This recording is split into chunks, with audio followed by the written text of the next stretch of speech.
Hello and welcome, episode 5 of the Sounds from the Dockside podcast with me, your host Dave. Today we're doing things a bit differently. I've got Sam Delaney as my co-host today, so welcome Sam. Cheers Dave, thanks for inviting me on. We'll get into how Sam relates to the wider project a little bit later on in the episode, but right now, meet our guest, Dan Cliffe. How's it going, Dan? You all right? Yeah, I'm good, thank you. Yeah, nice to meet you both and nice to be in the Black Gull. Fantastic venue.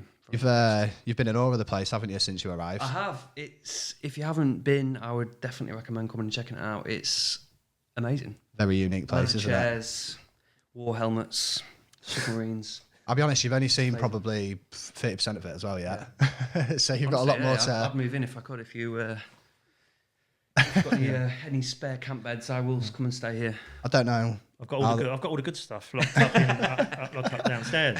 I don't know how that'll sit with the insurers though, eh? People living here. I think we've had a few people sleep here, but I'm not meant to know about it. But it does get like that, this place. It's you know, my missus is like, you coming home? So we like to kick off the podcast just by getting to know a bit about our guests. So music aside, tell us who are you? Where'd you come from? Well, my name's Dan Cliffe, or Daniel Cliffe. Born and bred in Grimsby.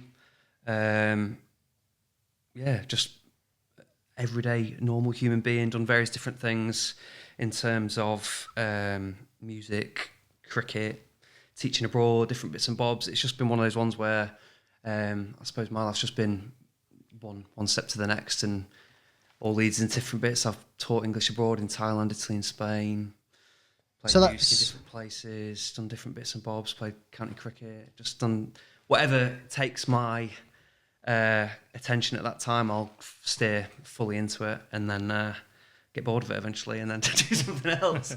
But you sound like you're well travelled, Dan. I wouldn't say well travelled. I've done bits and bobs. Yeah, I've been to different places and done different things, and I think that's. I think it's a good thing to do. I'd recommend doing it to anyone, but I think particularly when you come home, like I've sort of come back to the base and I've got a home and a 1-year-old child. Yeah. Raise him in this area, so I think it's good to have that perception and meet different people along the way and sort of bring it back home and from what you're doing. Stick to your roots. Yeah. So for the listeners at home, Sam, can you give us a bit of an introduction? Oh, how long have we got? I'll give you a quick one. My name's Sam Delaney, and I suppose I'm the building director or something, or I don't know what I am. Caretaker. I am caretaker. You're a bit more than that, Sam. You're dulling that down a lot. I suppose what I do, I represent one of the people that represents recovery in the area. I'm the director of the Creative Start, which is the organisation that's behind this project, the building itself. And I've been in recovery, now abstinence, for many years. For 19 years actually this year. I mean, I think it's irrelevant how many years as it gets further on. It's not, it's important, but I always say the most sober person's the one that got up earliest in the morning and is still sober. And really, it is still a day at a time. And I think what the years have given me, I've gone back to the start. I've realised all the things that I learned at the start of my recovery, they're the things that are important.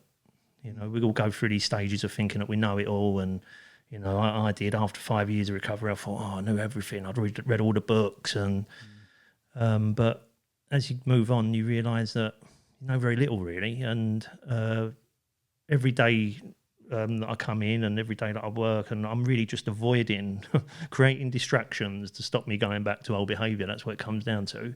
And this building and all the stuff that I'm involved in are really that. But the most important thing to me, and I think probably for any person that is in recovery, is the recovery itself, and the fact that you know it did almost kill me, and it still is outside doing press ups waiting for me. So yeah, that's it really. That's what I am. I'm on this podcast. I guess I am the director here, but really I'm somebody that's in recovery, representing that. Brilliant. And just a bit from me, you know, without you, Sam, none of this would be happening right now. So you are the driving force behind this in terms of getting us equipped and getting us live on the air. So massively appreciate that, even though you hate it when I tell you that.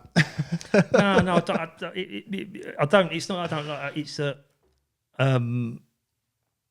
you've come in and you've done it, Dave. I didn't do it. You've come in and did it. So it's like I can create the space, but it's up to the people themselves to come and utilise that space.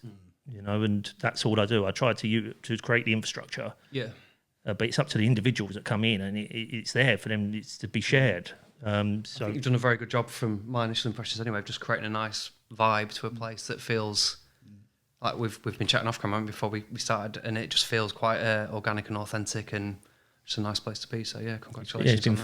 It's been fun, and what we wanted to do with any of the environments that we create, we want to change perceptions. So we don't want people to come in and think, oh, they're all in recovery down there. It should be like this. It should be all clinical, white walls and sterile. That's not what recovery is about. Recovery is about showing what's possible. Yeah. Showing what's possible when you create a new life for yourself. And that's what we hope the building does. It provides evidence of what is possible when you choose to recover. Yeah. So yeah, it's great to hear when people say it looks great. It's like brilliant. It's amazing, we're not. Although it looks fantastic, and we do see it as a piece of art itself. We're not doing it to sort of show off or anything. We're doing it to show what is possible with freedom, with recovery. What can be done? And you know, I hope that we're achieving. It's a safe space for people, isn't it? As opposed to an exhibit. This place, isn't it? You know. Yeah. So, Dan, you consider yourself a singer-songwriter. Yeah, so, take us back to the beginning. What first drew you to music? What first got you picking up a guitar? I think music's been something that is obviously throughout your life from a young age. I think from family recollections, I used to sing Beautiful South on the patio at my auntie's barbecues or something like that. But I never really thought music was such a big thing. I was more into sport. I played a lot of cricket growing up. But sort of like looking back on it, I think music was always a massive part of my life in terms of whether it's a school disco and you're listening to I don't know, Bob the Builder or Cotton Eye Joe, all these different bits, and there's boys on one side, girls on the other. Like I always enjoyed my music, and then it sort of shaped as I've sort of grown and matured. So like I can remember getting really big into like Blink-182, Slipknot, Korn, System of a Down, that type of thing at that sort of age group.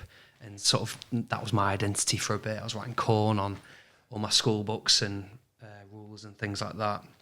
And then it sort of tapered off for a bit, where it just sort of like I was just focused on sport really, playing county cricket in various age groups and stuff.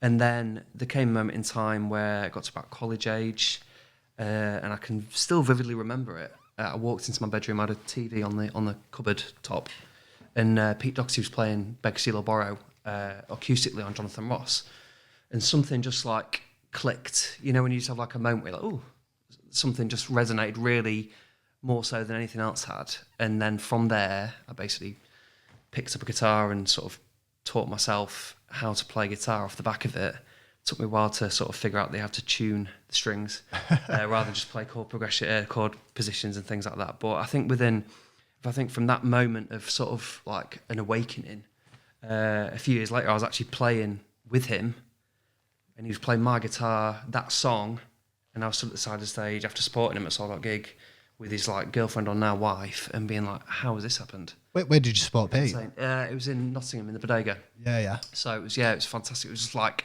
a surreal moment in time where you're just like, "Wow, how has this happened?" Because literally from that moment to figuring out 3 chords, writing a few words down, trying to write some songs, and then sort of that progression to that moment was just like, wow, it's insane. I suppose it shows that you can sort of make things happen if you sort of, there's obviously a lot of different steps on the way, but that sort of happened without really any real reason for it to happen. Do you know what I mean? It's very strange, but there are moments as well when you're around people who you've admired. You know, for me, it's mainly musicians. Them pinch your moments, you never forget them, do they? They almost make it worthwhile just on their own, don't they? Yeah, and that's one thing that I struggled with after that, because I can remember thinking like, do you know what? I'm not going to play any other gigs unless they're this type of level now, because like this is what I want to do. I'll do this type of thing. But then my friend rang me and was like, "Can you come and do an assembly at this special needs school?" Like a few days later, and I was like, "Yeah." so I went from playing with Pete Dockside to then doing an assembly at special needs school, and like music's music in it, and like it's one of those things that you're like, for me it's always been an expression type thing more than anything. I wouldn't say I'm a very talented musician, but I can put words together and in an authentic way that explains how I feel. Do you know what I mean? So other than you mentioned seeing Pete play Beg Stealer Borrow on Jonathan Ross, and you mentioned playing with Pete. Are there any other moments or artists that have shaped your songwriting or your performing style? I think I tended from that moment to go backwards. So I listened. It's almost like from the Libertines type thing. Went backwards to like the Clash or the Beatles or Sex Pistols or different things. It sort of like took me back, and then from going back, you sort of go forward again, and then you sort of like in this constant back and forth. So I'd say like one of the most influential people I listen to now, who I'm a big fan of, is Father John Misty, an American singer-songwriter. He's fantastic. Saw him a few times. But yeah, I think Stephen Fretwell was another one he's actually from Scunthorpe. He's not too far down the road. Okay. Lucky enough to play with him. I've always liked his songwriting.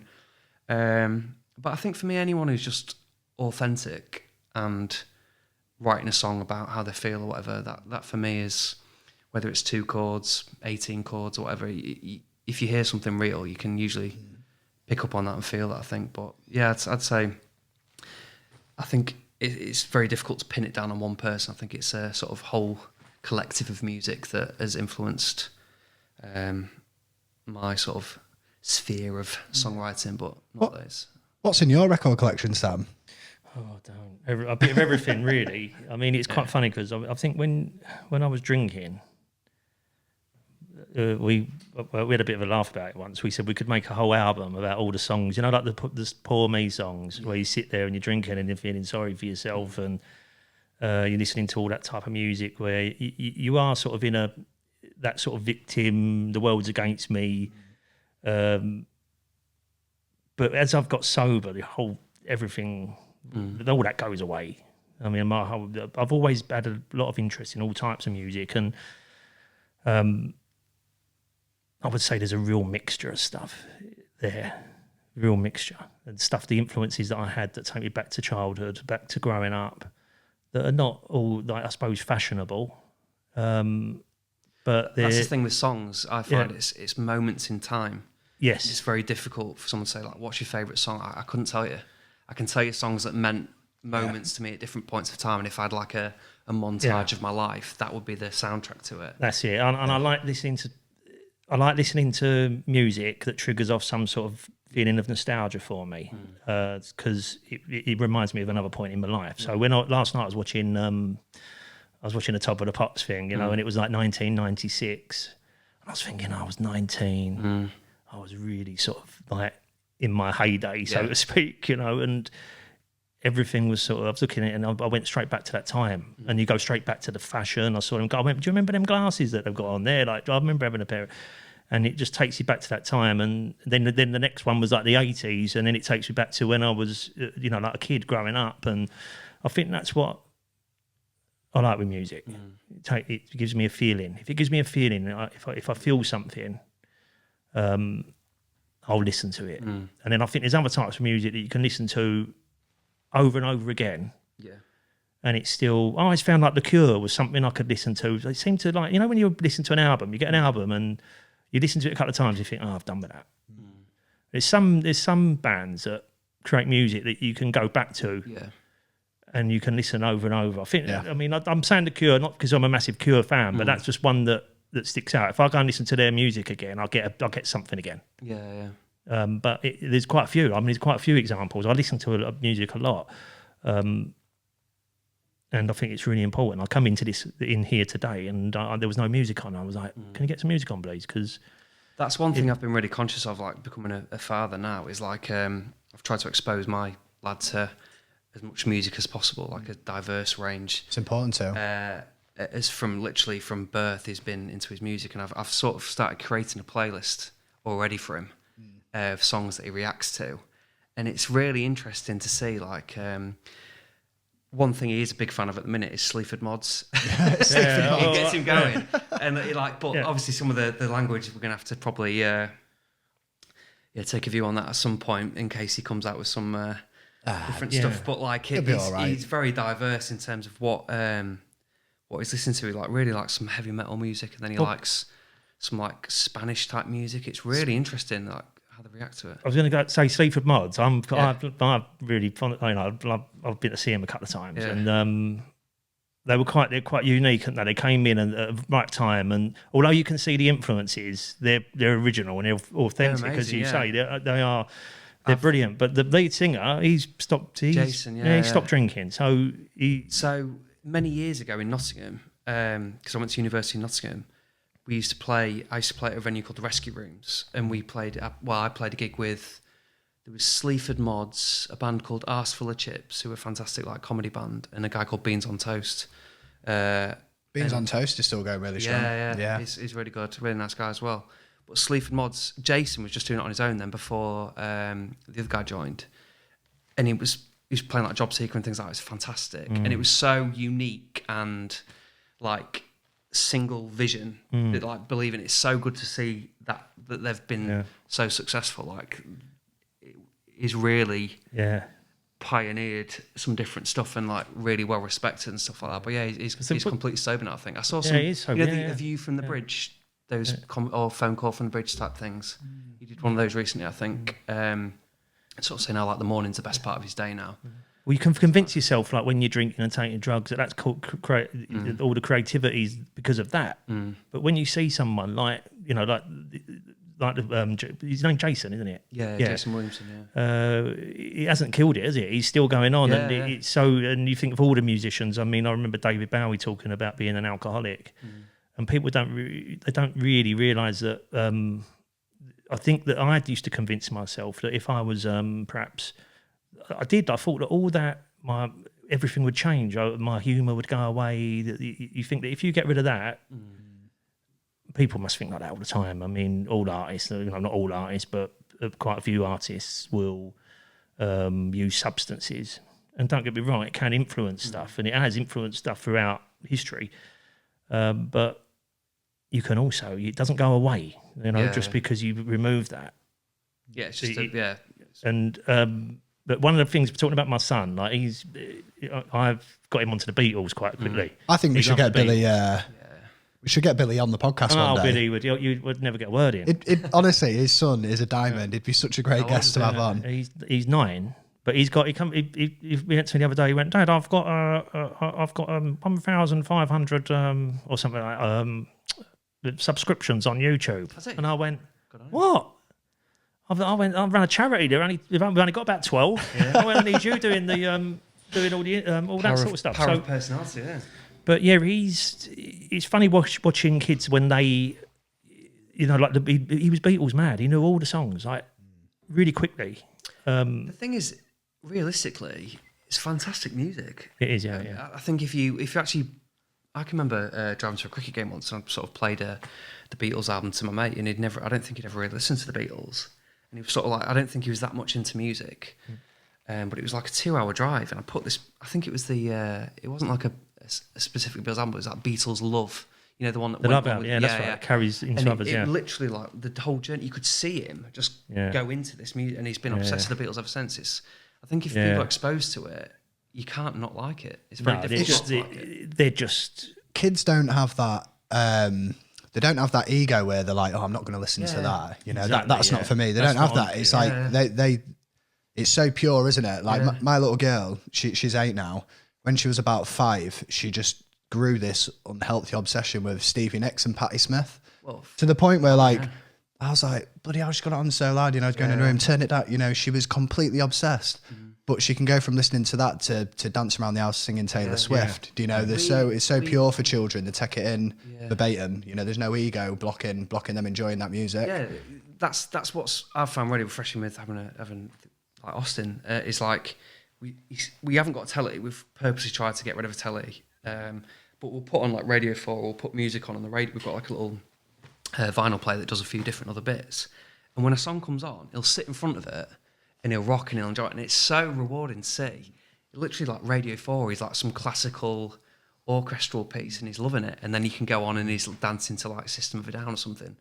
It's really strange. But he's got come back home with a recorder last night. I mean, I'm being funny. Even when you can play the recorder, it's terrible, isn't it? But he's like, do, right, and he's got these, all I can hear in the background playing it. But he's come down this morning, and he's playing it like completely smoothly, right? So I know he's got a knack for it. Yeah.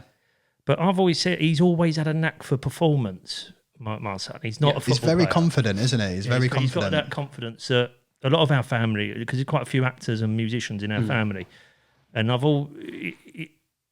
it's difficult to push them in it and go, look, that's the direction you need to go in. But when I look at him, I think he's performance or music or singing. He's a beautiful singer. Like he can sing. He's got a lovely voice. The next thing's that confidence in it. So it's like with what we do, we know there's loads of talented people, but there's a lot of talented people that are hidden that don't have that confidence bit. And so what we do with our organisation, because what we are is arts in health. So what it is, it's really building people's confidence up so that they can go and paint on a wall or perform. And I think that thing's really important. Even Billy, he is very confident, but I was trying to get him to sing a song down here on the karaoke night, and he sort of bottled it a bit. Yeah. And it's that bit, isn't it? You want them to overcome that part of it. It's possible too, isn't it? With a gentle push and the right nurturing, you can help them overcome them hurdles. My little girl, she had no confidence a few years ago, and then started taking her to gymnastics, and that brought her out of her shell so much. You know, it made her fearless. Like she you know how kids usually like jump on a little wall when you're walking down the street, and she wouldn't even do that, you know. And then she started gymnastics. It just completely brought her out of her shell. So, you know, for her, doing one thing brought her out of her shell in so many other things. So he might not have come out of his shell yet to be at a point where he can sing and perform, but him doing something else might inherently get him to that point where he can do it. Yeah. But I think you've just got to keep pushing him in that direction, haven't you? Yeah. Giving him a gentle nudge. And that's the thing, is it? How do you push? I mean, I've got a lot of cousins, and they were definitely sort of pushed in that direction. Even we've got like in our family child actors. Yeah. Who are in films at the moment, and I would imagine they've been sort of like directed into that, or they would have been. So you do sort of have to do your parenting, and I guess, and it's always a tricky one as a parent, isn't it, to not be too pushy, but when you identify that that's a skill set, to sort of gently nudge them in the right direction without doing it too much. Like I think I'll probably be honest in saying I've probably got a few daddy issues from cricket and things like that, from just trying to make it pro and then falling out of love with it. And it's a very difficult task being a parent, I think, and it's something that you only really realise, I think, I've found anyway, once you become a parent, you think there's no right or wrong way of doing it. You can only just do your best, I think. And it's the nearest thing to working with. So I'm working with people in recovery. Yeah, you can't. I don't tell them what to do. You can see that. You can. It's the old one. You can lead them to the water. Can you make them drink? So you can show them, like, lead the horse to the water. Tell them no more. Probably not the right word. But I think that what you have to do is lead by example. Yeah, you know. So that's what I've found. If you lead by example and then make suggestions, as opposed to going, you need to do this, and it's very neat. Like working with the people I work with, and they're adults. If I start telling them what to do and going, they just go, they go the other way. And the kids are the same. Like, it's knowing what makes people tick, isn't it? Really, and doing it in the right way. And I think that's a skill in itself. If you can read people enough to think, do you know what? He needs an arm around his shoulder. He needs to kick up the arse. He needs this, and it's just. Well, I was going to say, there's no way I'm playing the recorder though. Like, no chance. What's your instrument, son? I remember being at school. It's funny when I was at school and they went. I can't even remember what it's called, but they named all these instruments to the class, and they went, right, guitar, so I knew what that was, I knew what that one was, saxophone, I knew what that was, right? And it come down to sort of the last ones, and I thought it was like neuphonium or something like that. It was like one off a tuba. And I like this big and I thought, that sounds cool. It sounds like a keyboard or something. Like, in the end, I thought it sounded like electronic. I can't remember the name of it. It's like neuphonium or something like that. I probably got it completely wrong. But then, so I'm waiting for this instrument. It was like that. It was massive. It was bigger than me. I was only about 8. Do you know what I mean? It was mad. I had to carry it home. My dad just went, "What is that?" I tell you that, I was all taking the piss out of me. You know, and I had to take it back. But I didn't. That didn't last long. That was my instrument career. That was it, done and dusted. So I've never been able to play an instrument. I've one regret I've got actually. It's not too late. No. That's the beauty of music. You can pick it up at any age, and there's you know, I'm constantly picking up new instruments and fiddling about with different sounds and whatnot. My dad got me a mandolin for my birthday in December just gone. So I've just been playing mandolin a lot recently, you know. Never too old to pick up an instrument. Yeah, the triangle, the other one, innit? Maracas, brilliant on that. I think I'd like to play the mouthful, you know. I'd love to be able to play that, like harmonica. Yeah. I've always had one of them lying around, and I've got a set of those actually, and they're really fun to play because one of the things, if it's in, they're all in different keys anyway, so you can't really go wrong on them. Yeah, it sounds like you can play the harmonica. Like I got one out the other day and was playing to Austin. He was like, I don't even know what I'm doing, but it sounds all right. Yeah, start thinking you're Stevie Wonder or something. But I think the good thing with music though as well is like if you sit yourself down in front of a keyboard or whatever or any instrument, it does make you feel like a child again because you're like there's something there to figure out, and it's almost like a painting, something to explore. Do you know what I mean? Painting's the same. Like I think it's the same thing because I think with what I do, it's not about what it is. Like, it could be an instrument, it could be cooking, it could be painting, it could be jigsaw puzzles. Yeah. Like, if you've got 30 people in a room, maybe not that many because it can get a bit chaotic, but if you've got 20 people in a room and you go, right, this is what we're painting today, you can sell so much about them from just that. Yeah. Some people go, oh, I'm not doing that. So you know where they're at. Some people will have a stack of paintings that they've tried to start and won't finish. Yeah.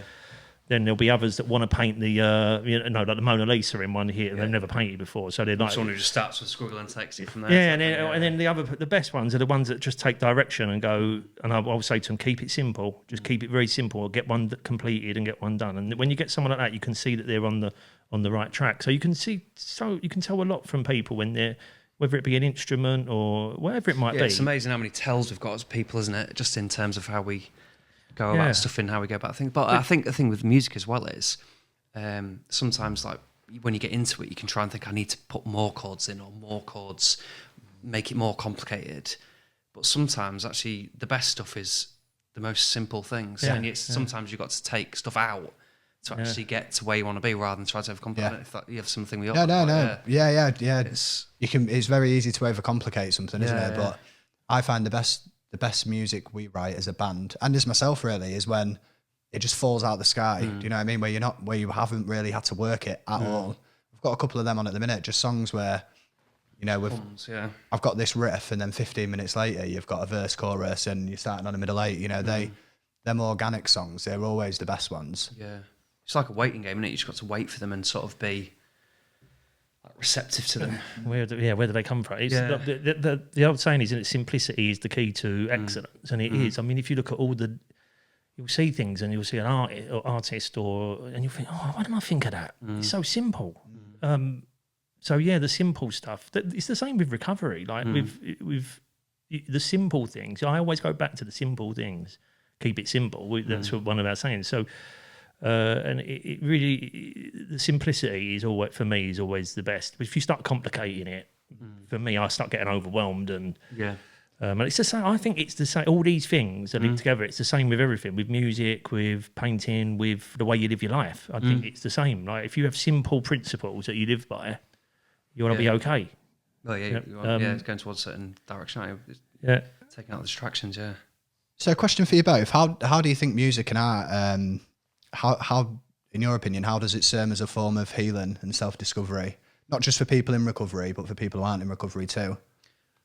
From my personal experience, songwriting for me has always been a form of like self-expression and almost something therapeutic and healing about putting words down on paper, I think. Cathartic, yeah. And it's like, going back to what you're saying, the best songs or the best poems or the best stories, whatever, sometimes almost come fully formed. They're in your subconscious and they're just waiting to come out. It's when you sit down and try to force it that it becomes problematic, I think. But for me, I got into songwriting as a form of self-expression, really. I've never really written about anything else other than what I'm going through. It's almost like a way of navigating life, do you know what I mean? So even if you go through a bad situation, the good is a song can come out of it. Is music an expression of who you are now or who you want to become? I don't know if it's either of those. I think it's just something that helps me navigate it. I wouldn't say I'm a musician. I'd just say I'm a person that would write a song every so often, and if people like it, great. If not, so what? It's more like I don't know. I wouldn't try to say that that song is who I am. Do you know what I mean? Because who I am changes over time, doesn't it? You're never static, I don't think. But I describe songs as you being can experience different stuff. Obviously a bit different for me because I'm in a band as opposed to being, performing on my own. But I see songs as a reflection of where we're at. Do you know what I mean? And it's everything we're doing at that moment in time that makes that song in a sense. And it'll change. It's definitely going to change.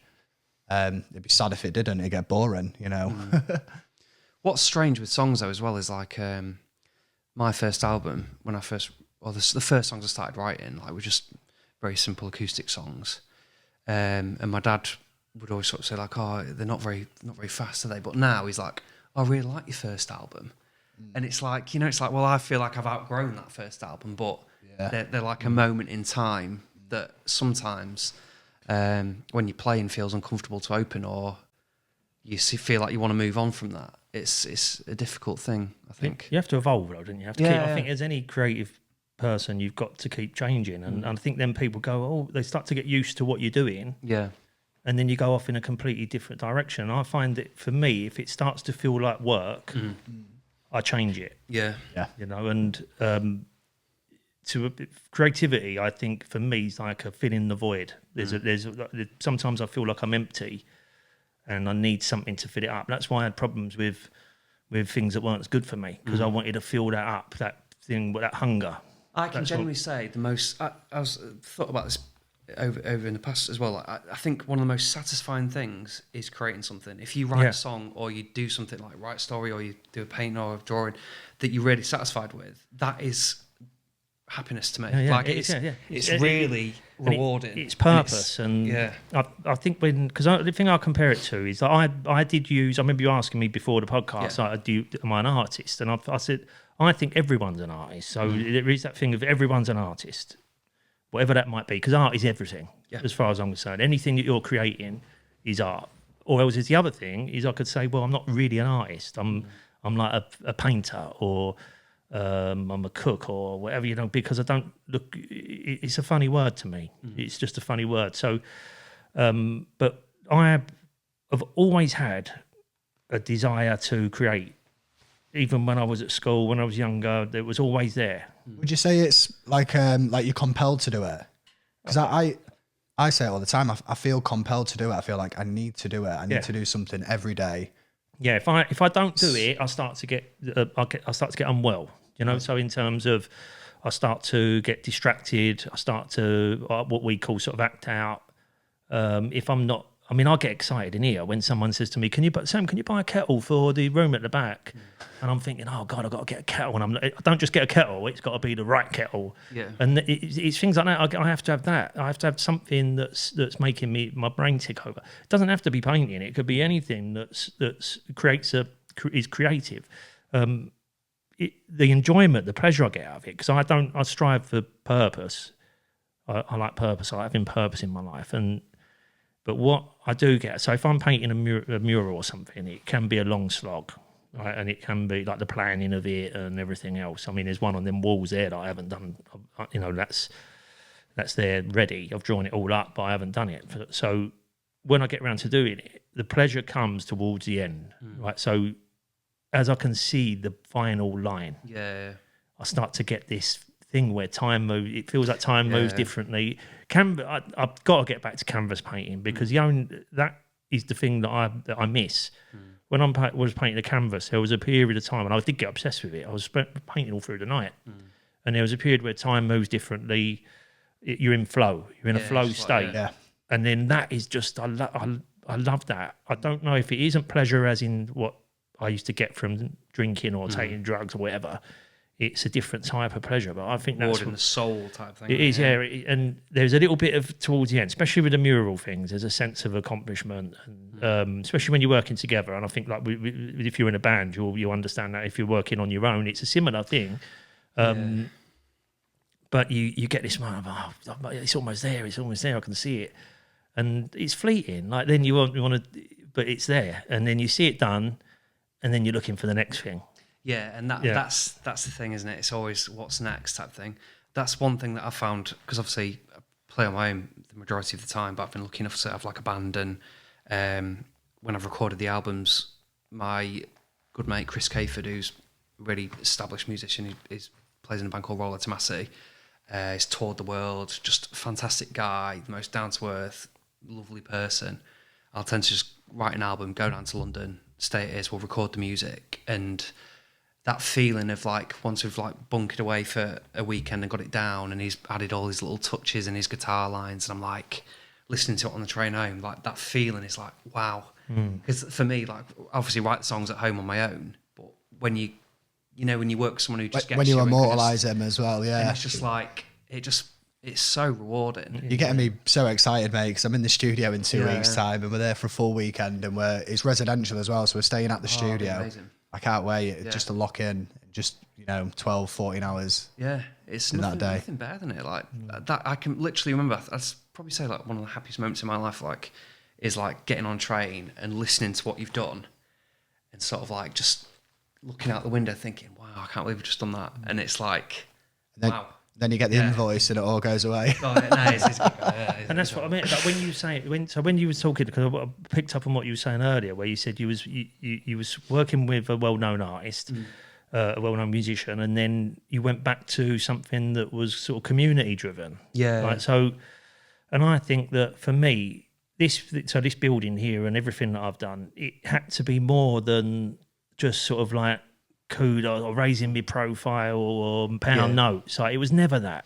It was something else. There's something else driving me. Yeah. Like, that means that I'd always do it. I would do it if I was on the streets with nothing. I'd still want to do what I'm doing. I've literally just moved careers or moved jobs to be more involved in people side of thing again. Like I was working as like a bid writer, and it was a good job, but I just needed a bit more soul at times. And I think that's the worst part of doing this. When you, I find people are very interesting things, and I think, I don't know whether like the meaning of life is we're all meant to help each other get through it. Do you know what I mean? Like in different ways, and everyone can sort of help you navigate the stormy waters, because it's never straightforward, is it? It doesn't matter who you are, you need community. No matter where you are in life, you need community. I think for me, it's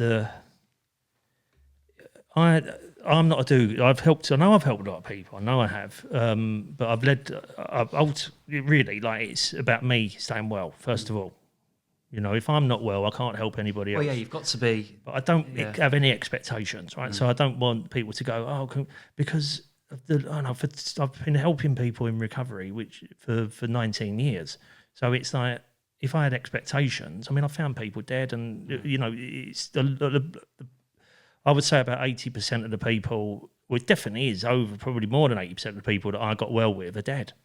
And I found out I lost another person that was in recovery over Christmas that I was close to in early days. So I don't do it with any expectations. What I want to do is show people a new life. I don't think everyone's going to get what I've got. Possibility of it, yeah. But you open a window, right? So you open a window and you go, look, there is another life. You don't have to live this life. You can live another life. But I don't do it so I can be seen as some sort of do-gooder. I do it because I get something in return. So I mean, like, if I help somebody, it's two-way. Yeah. Like seeing them get well and everything else. And I don't need to remind anybody. I don't need to remind them, certainly. They don't need to remind me. And I don't need to shout about it either. It's because it stops working then. I find it stops working. It's like, if I give a gift to somebody, if I give something to somebody, it's better for me not to know where that gift's going, and the person that receives it doesn't know where that gift's coming from. That is the stuff that, for me, that feeds the spirit. Yeah. Not being seen by everyone to be like, a massively wonderful person. I think that robs you of that thing, because the actual genuine thing of helping somebody really does help me. It's so underrated. It feeds my spirit and makes me feel okay with the world. Yeah. That's beautiful, mate.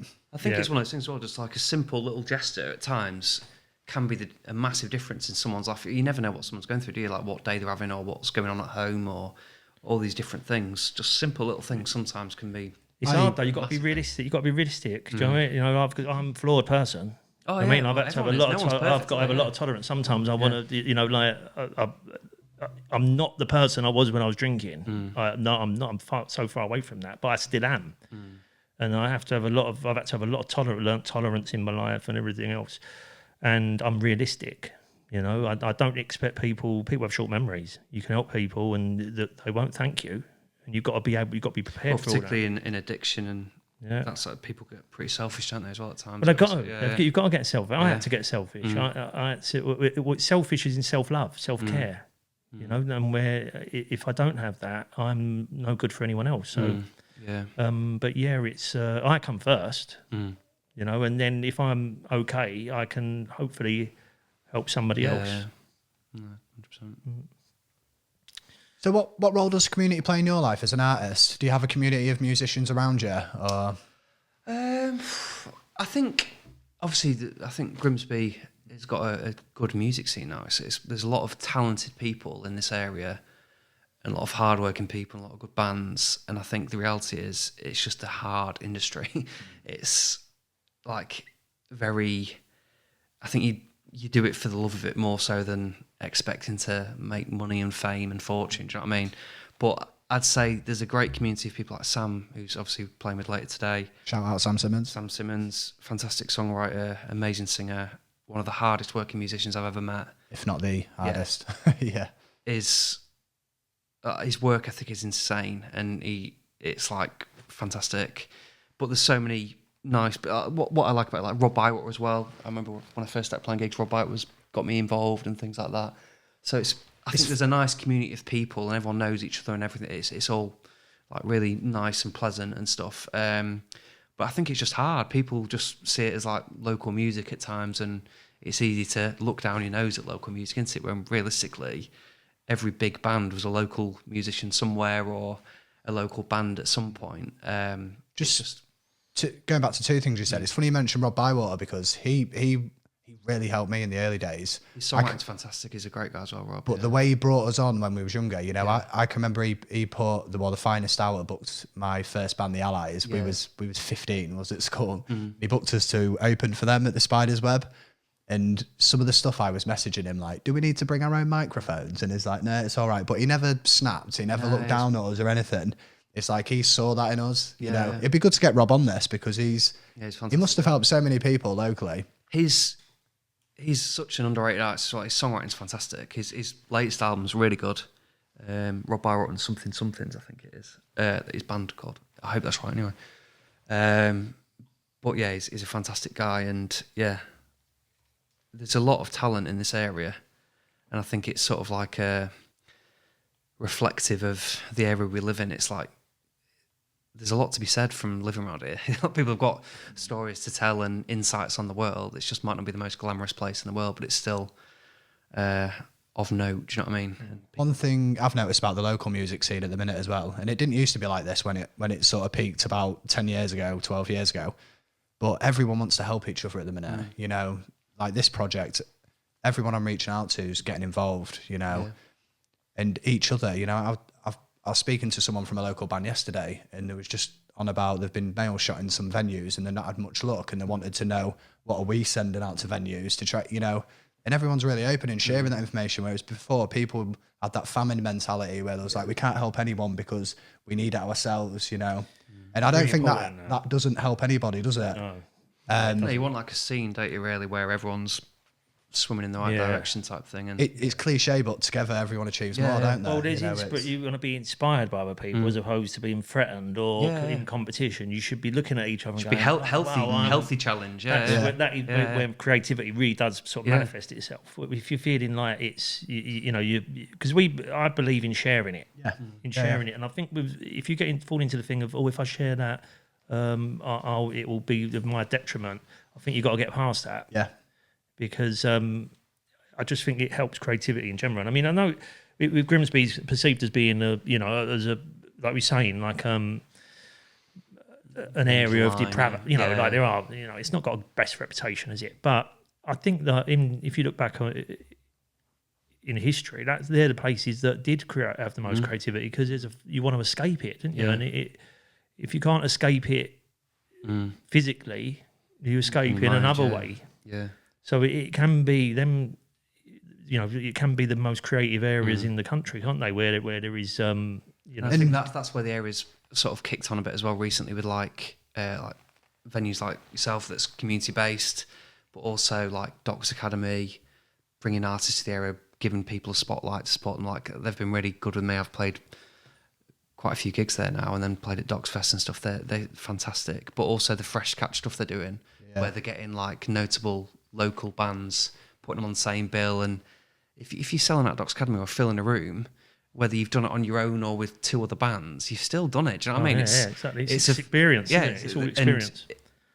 Who might like your band might like my music, or vice versa. So it's all sharing. It's I think that's what's good. I think that's what's something that needs to sort of carry on, really. I think it will. There's I mean, lots to be said. I think that there has definitely been it's definitely been a movement, isn't there, with music, and it's great to hear that the general thing is that everyone's working together. I mean, that's really important. Not everyone. There is. I mean, in every sort of ecosphere, you're always going to get the odd one who doesn't. You know, I've engaged with people as part of this project, trying chat to them about booking for the nights and things like that. And just their attitude to even the sober element of the night has just been shit. You know, they're not willing to support it. People like that, it's just like, well, I'd rather not have you near it. But as a general rule of thumb, everyone is out for each other at the minute. Everyone's helping. The thing with that, Dave, is I've got no doubt it's the most stigmatised thing there is. The hardest thing I've ever had to do was stop drinking, because it's the only drug that you get judged for stopping. Yeah, you know, if you go around and say I've stopped heroin, everyone goes, "Oh, well done." They don't go, "Yeah, I have don't you have any at Christmas?"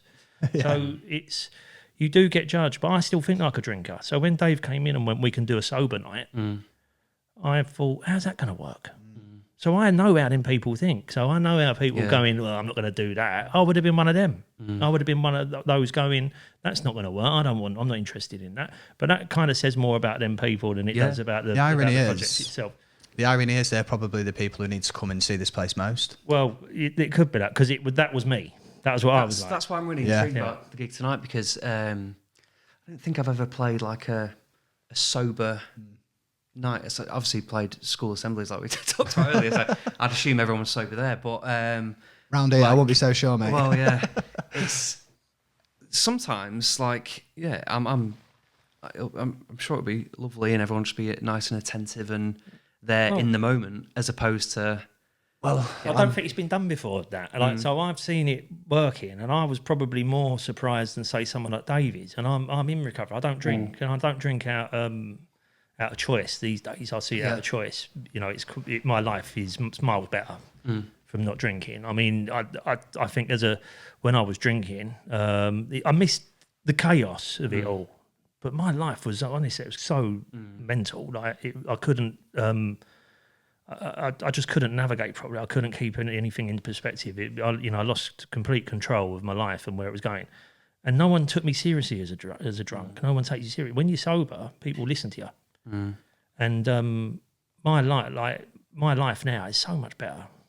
You know, I can get up in the morning. I haven't got to think. I never wake up regretting not drinking. Yeah. I never wake up and go, do you know what? Would have made it better last night having a drink. Yeah, that's powerful. But don't get me wrong, it's a different life. You know, if I come down tonight, I'll stay.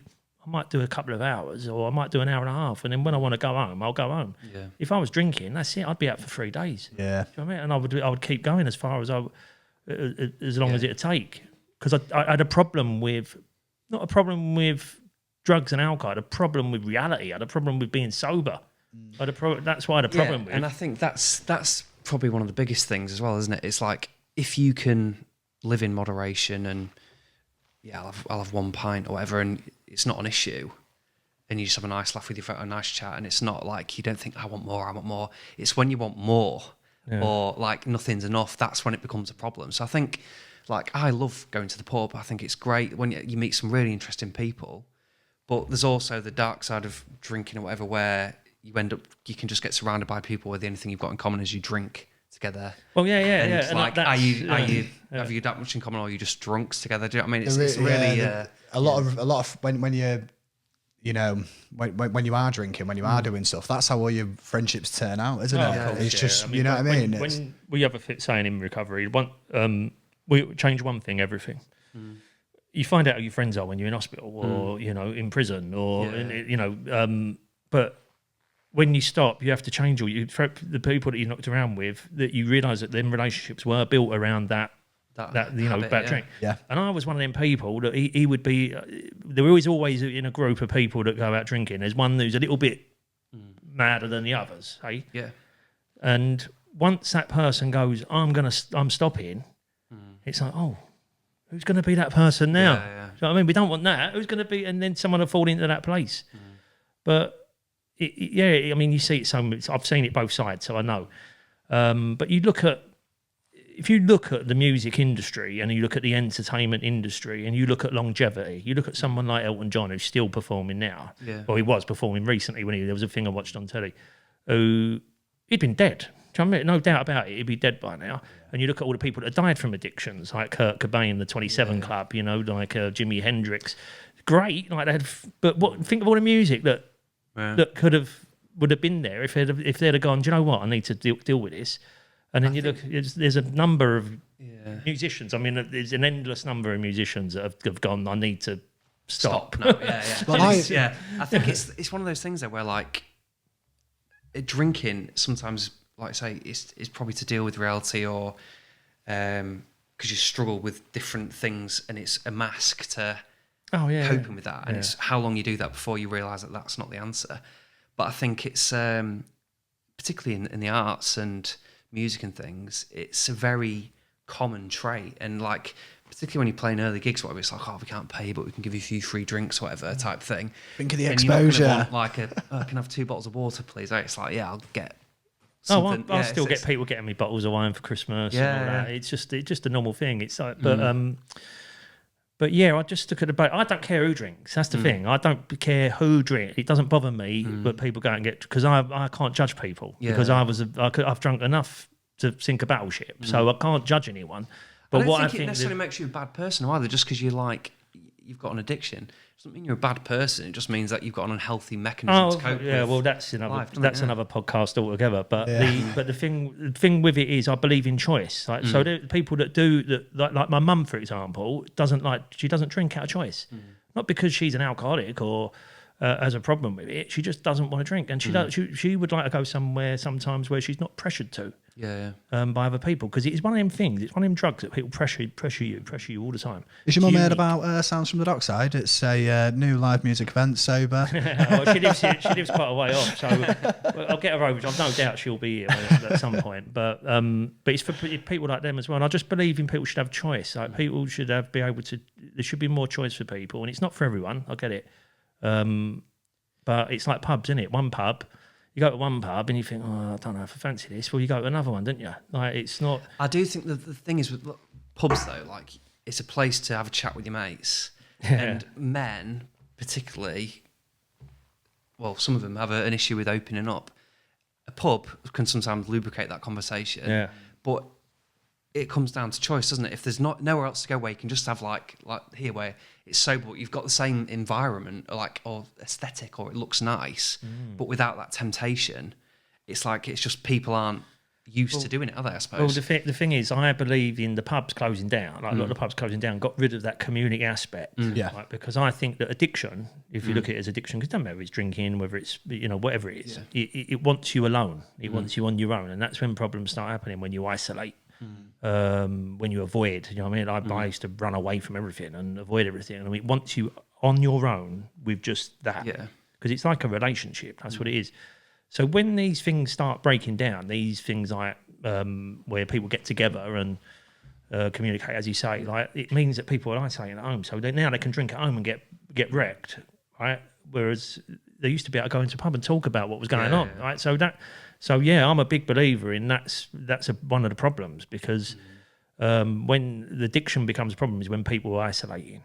So it is about connection. Is the cure?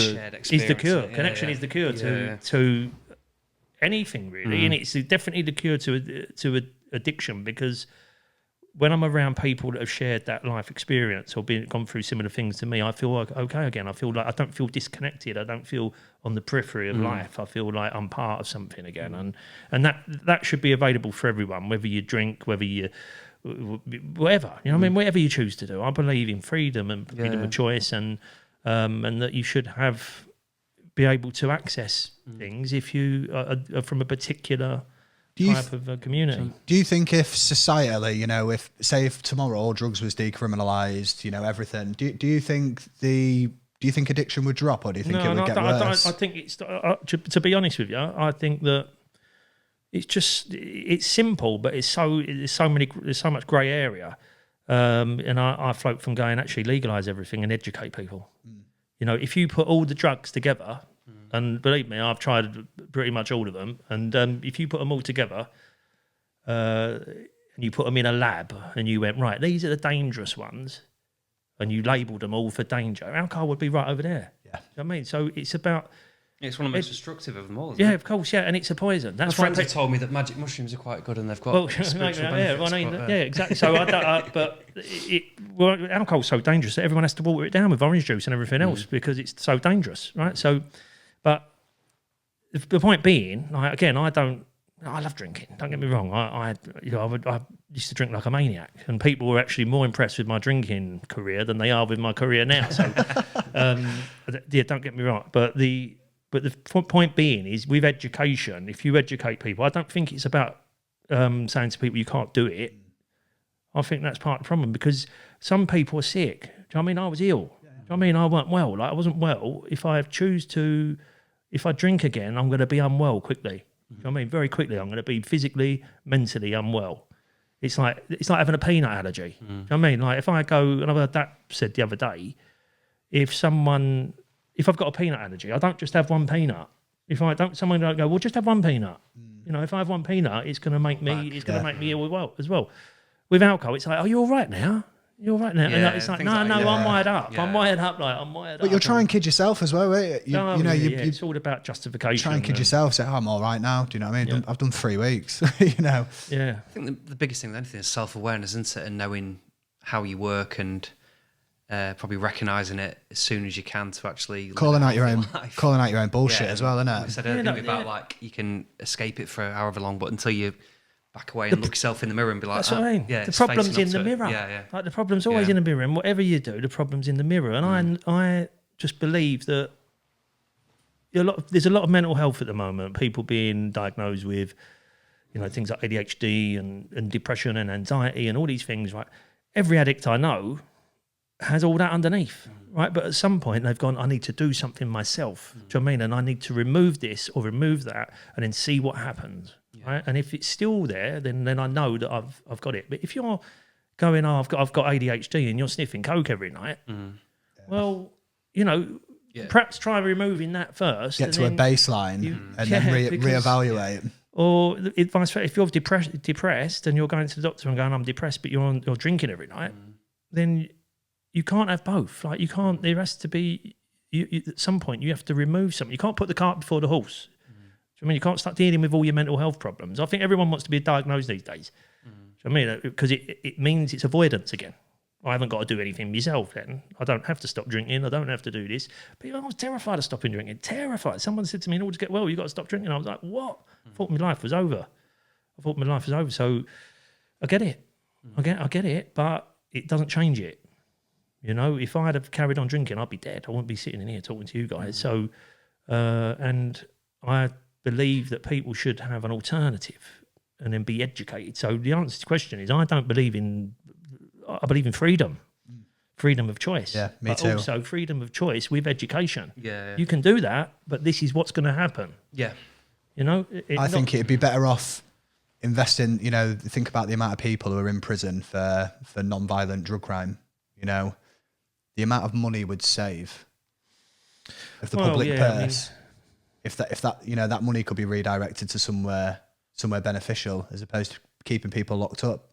Yeah, and the problem is, I mean, there'd be empty, prisons would be empty, hospitals would be empty, you know, and I get it. I wouldn't work with people in recovery if I wasn't one myself, right? Because they're hard work. We're the only people that political correctness hasn't got hold of yet. It's still okay to go, oh, look at this druggie, look at this. What we need to do is get all the druggies off the streets and all that. Well, I get it, like, because you look at it and you think, you just see that.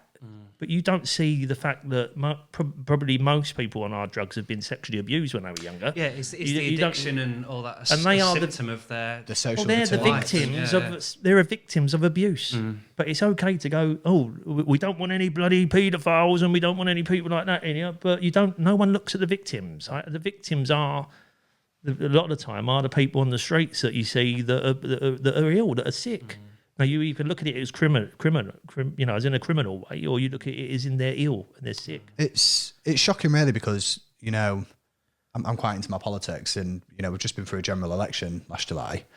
That I've not seen at one point in anyone's manifesto campaign about drug and alcohol. No, it's not an issue for Parliament. But, I've grown up in Grimsby, and I know numerous people have been affected by drugs and alcohol. And I think it ravages communities. I think a lot of the deeper issues in communities, I think, is caused by people who are addicted to things. It's everywhere. Like, but it's just not trying to escape the banality of life, and it's just like, because realistically, life can be pretty challenging for anyone, can't it? But if you've got a particularly tough life, it must be difficult waking up every day sober and thinking, I'm going to just get through this, and that is. Oh, it's fair play to anyone. the hardest thing I've ever done. But it's an escape, isn't it? It's addiction is a symptom of society at the same time as causing the problems as well. I think. It's almost frustrating, that it's not spoken about, and in terms of, in Parliament, it doesn't seem like it's taken into consideration as a major issue. And I think if we had drug reform.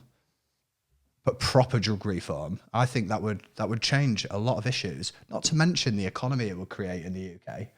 We're broke. We need to grow as an economy. I think what you have to remember, Dave, about Parliament, like many other industries, the industries that I was in the city and everything else, there's a lot of problems in there as well.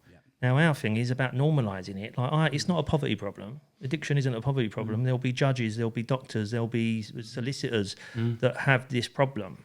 Like there is loads of musicians and actors that have gone, people like Brad Pitt, for example. This is my first one that come off the top of my head who's gone, I need to stop. So it has nothing to do with money or what position you're in. Do you know what I mean? It's a social problem. And it is the ultimate elephant in the living room. It's one that they don't want to talk about. But if you're not affected yourself, you'll know someone that is, or you'll be related to someone that is. So it's massive. It's a massive problem. Addiction in all its forms. And I'm an obsessive person. I don't. I believe in looking for healthy obsessions, like music is a healthy obsession. Like it's the cooking, gardening, art, painting. Yeah, I got obsessed with cutting my grass during lockdown. Did you? Getting good lines in it. I'm obsessed with my tortoise at the minute. I got a tortoise over Christmas, and it's just consumes my life. I'm just sat there 12 hours a day, just looking at it, waiting for it to do the next thing. Does it hibernate? Yeah, but it's too young. It won't hibernate for a few more years yet. But so if it's not moving, it might be asleep. It moves around a lot. That's what's so fascinating. It is about for me. Personally, about having those things that I can get obsessed to and they're not going to kill me. And I'm never going to die from painting a picture. Like you're not going to die from, well, it depends where you go. But, depends what you pay for. It does, yeah. But it's the obsession don't go away. I'm still an obsessed. People go, I've got an addictive personality. And you think, no, you've got a personality. We've all got personalities. Yeah. You just might be obsessive. You might be an obsessive person, and I'm like all or nothing. Yeah, I don't have much middle ground. I'm all or nothing. If I get into something, I can lose sleep over it. Do you know what I mean? And it's not like it's anything bad for me. Do you know? It's just like I can't go to bed because I'm just locked in. I think I got in the winter a few years ago. We went for one bike ride with my mate, and I was like, I've not been on a bike ride since I was about 11. And I think 2 weeks later, I was 50 miles to the Humber Bridge and back. And it's just you're just like full lycra. I can't. It's just one extreme to the other, and then I'll get bored of it eventually. And it's knowing how you work, isn't it? Really, and sort of managing that sort of obsessive nature or addictive personality type. And that's all of us, isn't it? It's not.